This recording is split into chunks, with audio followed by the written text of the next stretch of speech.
يا مساء الفل والهنا والسعادة.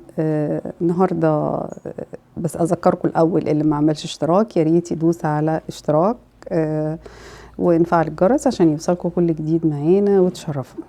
النهاردة هتكلم على موضوع بالنسبة لي أنا بشوفه بصراحة صادم. هي الناس بقت عنيفة كده ليه؟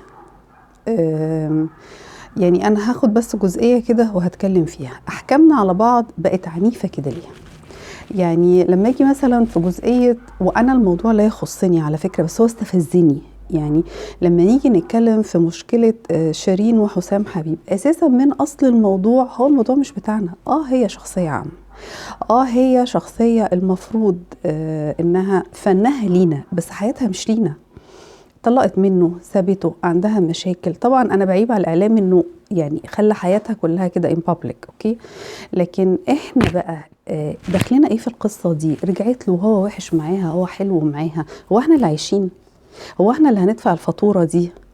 مش بتاعتنا على فكرة. الناس اللي بتطالبها تسيب فنها وتسمع لرأي جمهورها، واحنا نقول لها ارجعي ولا ما ترجعيش؟ يا جماعة يعني الحب ده حاجة من عند ربنا، والضعف الإنساني حاجة من عند ربنا. هي الوحيدة اللي تقدر تحدد هي عايزة تكمل معاه ولا لا، ولا مش عايزة. ليه نبقى حكم وجلاد؟ يعني ليه هم حرين في اختيارهم، واحنا حرين لما نسمع الموضوع في التلفزيون والاعلام بيقولوا ندوس، اقفلوا، ما تسمعوش، مش بتاعنا ومش بتاعي.